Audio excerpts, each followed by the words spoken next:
Mas é verdade, pô. É verdade. Cara, ó, quanto custa tu desabafar com um amigo? Tu abrir o teu coração, quanto custa? Tem um amigo de verdade, quanto custa? Exato, cara.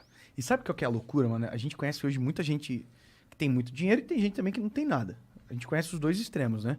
E às vezes o problema do cara que tem muito dinheiro é justamente isso. Cara, esse cara tem muita dificuldade de ter amigo.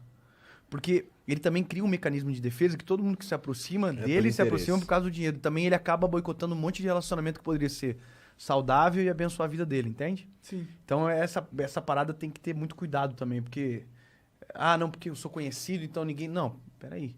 Mas uma coisa é certa, cara. Amigos, normalmente, de verdade, cabem na palma de uma mão. Nunca vai passar disso. Entendeu? Que é o Total. cara que você tem É intimidade. difícil criar uma aquilo. relação com centenas de pessoas dessa forma. Não, tem Não. nem tempo, né? Não dá, pô, não É dá. a mesma coisa, você pode ter 100 filhos. Você vai conseguir criar bem os 100 filhos? Eu duvido.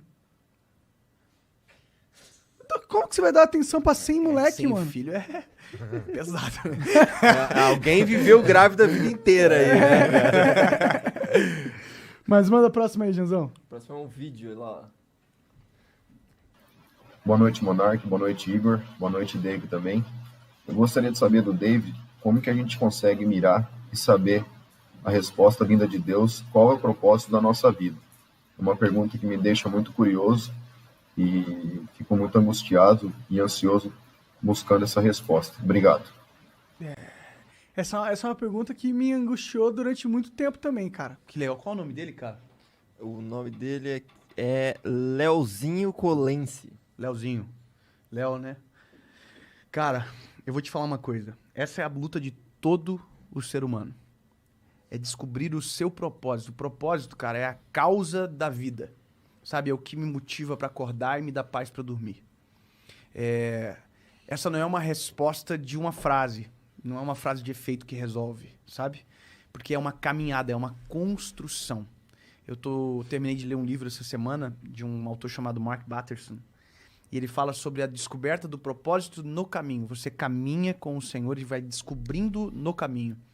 E a prova disso é a nossa própria história e a própria história de vocês. Vocês não chegaram no flow, né? Vocês caminharam do nada, lembra do nada? Parado do nada, vocês caminharam e tal, e hoje faz parte do trabalho, do propósito de vocês. Só que o propósito é ainda mais profundo do que trabalho. O propósito é causa. Entendeu? E pra mim, por exemplo, essa descoberta de causa, ou a descoberta do propósito, ela veio na caminhada com o Senhor. Então, começando pelo início da pergunta do Leozinho ali.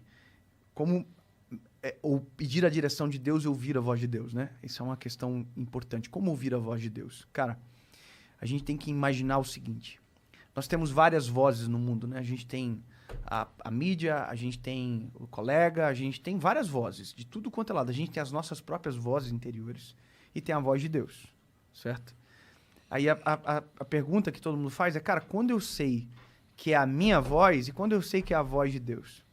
Cara, eu vou falar o que é no cunho de experiência, né? Quando é a voz de Deus, é impossível dizer que não é Deus que está falando. Porque a experiência é diferente. E traz paz, traz conforto, é diferente, é totalmente diferente. Então, quando você aprende a reconhecer a voz de Deus, quando você o conhece, a partir daquele momento a caminhada vai revelar o propósito de maneira mais assertiva. Vai ficar mais claro as coisas. Você vai caminhando e vai caminhando descobrindo. Então, há 10 anos atrás, eu não teria jamais a noção do que eu ia estar fazendo hoje. Pô, se alguém me falasse há 10 anos atrás, eu ia falar, mano, é mentira. Não tem como acontecer. Mas eu descobri caminhando. E caminhando com o Senhor. Então, cara, meu conselho é para você ou aprenda a discernir a voz de Deus, silencie as outras vozes, dê vazão para a voz que você precisa ouvir. E outra coisa que também dificulta muito é porque às vezes a gente pergunta a vontade de Deus, mas a gente não concorda com a vontade dele.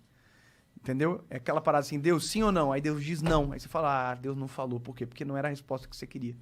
Então, discernir a voz de Deus, aceitar a direção do Senhor e aí caminhar com ele. Não tem erro, cara. Você vai se deparar com o seu propósito, você vai encontrar uma razão e a vida muda a partir daí. Porque gente sem propósito é infeliz, cara. Gente sem propósito vive por proposta. Então qualquer coisa serve. O cara trabalha aqui, ganha 1.000, no outro R$ 500 a mais. Ele abandona aquele trabalho, ele vai porque a proposta sempre é mais sedutora. Agora, quando você tem um propósito, cara, você pode estar ganhando 1.000 aqui e um cara oferecer 10.000, 10 vezes mais. Você vai falar assim, não, meu irmão, eu tenho um propósito. O propósito sempre vai ser superior à proposta. Só que a gente só consegue viver isso quando a gente descobre o propósito. E aí, dinheiro para de interessar, o sucesso para de interessar, se tem fama ou não, nada disso importa. Até porque, cara, eu sou um pregador que falo para milhões de pessoas hoje. Mas tem gente que prega há muito mais tempo do que eu e que ninguém sabe o nome, que estão dando frutos preciosos. São os anônimos da vida. Quantos anônimos que existem que fazem coisas extraordinárias pelo mundo e que ninguém conhece? Entende? Então, o propósito, o sucesso do propósito não é pelo número de pessoas que aplaudem, é pelos frutos que às vezes a gente nunca vai saber, mas que estão acontecendo dia após dia. Entende? Então, o propósito, cara, ele é um norte muito, muito precioso e que é um resultado de caminhar com Deus, sabe? Quando você descobre isso, cara, não tem erro, não tem erro.